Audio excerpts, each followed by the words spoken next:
Hi guys, welcome back to Krakada. I hope you guys have been having a lovely February. For me, I actually have.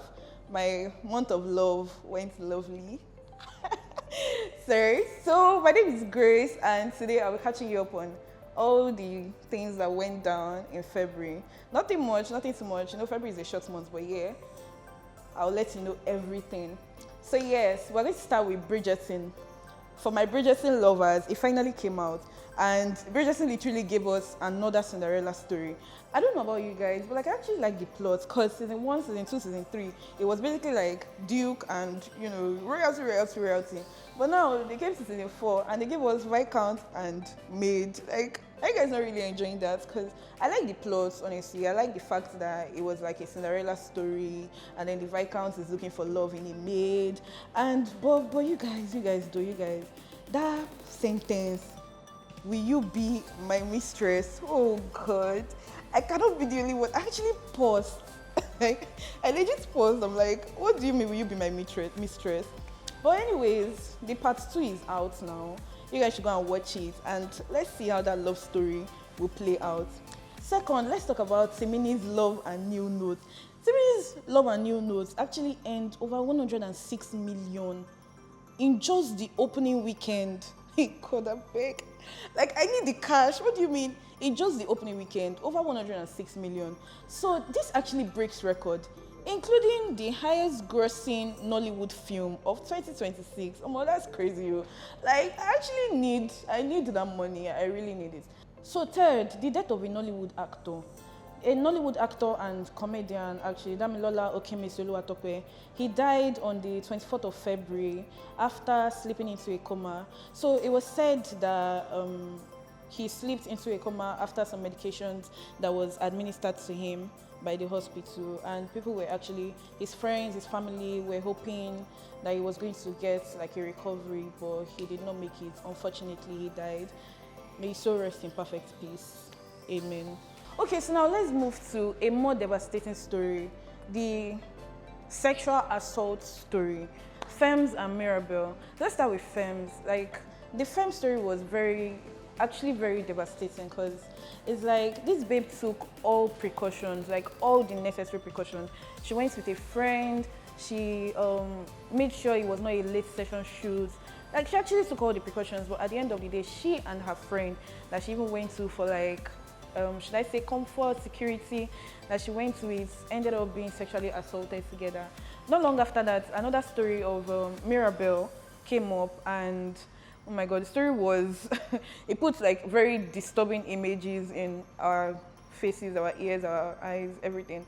And though reports now say that it was fake, and some are saying they should put her in a mental institution. Some are saying she should be punished for her crimes because she duped people. And it was a whole lot. And some think that she was actually assaulted, she's just being forced to say that she wasn't. We really don't know the true basis of the story, but honestly, it's very devastating. The rate of sexual assaults that we're now hearing in Nigeria keeps rising and is a disturbing subject and needs to be looked into. So on this note of sexual assault, Simi, the popular singer, right, Simi, came on Twitter and she was really frustrated and she said, and I quote, "I'm sick of this. Stop raping women. They need to castrate rapists and burn them." That's very strong, but yeah, that's what she said. And some users started asking her that, oh, so what would they do about false accusers, this and that, what punishment is for them? And she told them to shut the F up.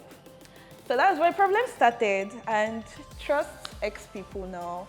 They started harassing her. They brought up things from her past, 2012, 2013. They actually turned everything away from sexual violence and put it into something else. And now Simi has released a statement regarding the whole issue. But yeah, the whole sexual assault thing in Nigeria is really disturbing, and I really think something should be done about it, honestly. It should, because it's getting too much. But let's move on. So on this same Twitter, allegedly a pastor, an RCCG pastor, threatened to invoke curse on a lady because she addressed him as Mr. instead of Doctor. Some of them, they take title to her too, but okay. So let me give you guys the gist. This drama started when the babe called him, her name Tommy Singh, right? Identified as Tommy Singh. She called him Mr. And then he said, I'm not a Mr. I'm a doctor. Don't you dare call me Mr. again. I am not your mate. I am old enough to be your father. You know the way all these millennials are now. I'm not your father, I'm not your mate, and this and that. And it was an heated argument. And at the end of everything, he now said she should stop calling him Mr. If not, by 11 p.m. that night, sorry, I'm so sorry. By 11 p.m. that night, she was going to be called to glory. Anyways, our dear Tommy Singh came online at 11 a.m. the next morning. She literally skipped the 11 p.m. and came on 11 a.m. the next morning to tell us that she's alive. She greeted us, good morning, everyone. So honestly, some of you should really not take all this title to heart because it's like, Mr. Doctor, okay? And then you are saying there's no respect there. They called you Mr. If she not called you by your name, let's stop them. Papaya X was trending. She claimed to have been grabbed on the boobs by police officer. She said they slapped her 2 times at Aja. The story was that they were doing a routine check and one of the officers got into her car. They asked her to give a means of identification. She didn't. And then he wanted to take her to the Aja police station. While in the car, they said, allegedly, she told the driver to speed off and go home with the police officer in the car. And they were interjected by another police car. And at the end of the day, Papaya X said that she did not do all that. Anyways, the police is still investigating the matter and we would know what's up, hopefully, before the end of this week so that we can know what exactly happened and speak to this police brutality. Hopefully, it doesn't come to our side. So let's move to the Super Bowl halftime performance. Bad Bunny was the one that performed and the performance was tagged a history of Latin celebration, Latin culture celebration. They also brought out Puerto Rican heritage like Ricky Martin and Lady Gaga.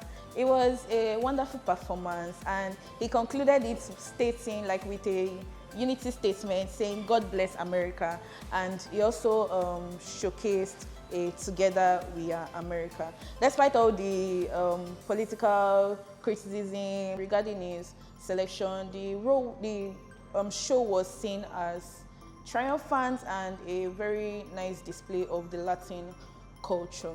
Okay, so speaking of festivals, the Rio de Janeiro festival, they just concluded Carnival, actually highlighted Yoruba African culture, and it's honored us by showcasing Yemoja, the Orisha for water and motherhood, right? So it showcased it beautifully, and it just shows that the Yoruba culture continues to live on in, diaspora, continues to travel, and is still there. Thanks for that. Also, Mayama Abubakar Usman won the Agogon 2026 Agogon Fish Festival with a catch that weighed a massive 59 kg. That's more than a bag of cement too. I can't imagine how big the fish is. But yeah, he won, and he also won 1 million naira in cash and 2 cars. Now some person just get 2 cars like that. God win. So yes, he also won that. And then the number 1, 2, and 3 fish that was caught ended up being given to Mr. President for a special meal. Go to politics, you say no. You enjoy. You said no. But anyways, to top everything off and to end this, let's talk about the Anti-Shakira Wood Challenge. I know you guys have seen, your eyes have seen and cannot be unseen. But yes, it actually started at the ending of January. But at the beginning of February, it got worse. Do not check for it on Twitter because I don't think you will like what you will see. But yeah, they brought back. Anyways, Isha brought back Olamide's song and it made him trend again. But more Nigerians, what's happening? What exactly is happening? Why? Sure, if you want to understand what I'm saying, you can just look it up, check for Anti-Shakira Wood Challenge and feed your eyes. But I said nothing. But anyways, thank you for being in this video from beginning to the end. I hope you have been caught up on everything. And if you think I missed anything, drop it in the comment section so that our viewers can see more and hear more. And don't forget to follow Krakada, don't forget to like, don't forget to subscribe, turn on your post notifications if you want more of this catch up. And yeah, I'll see you guys again. Bye.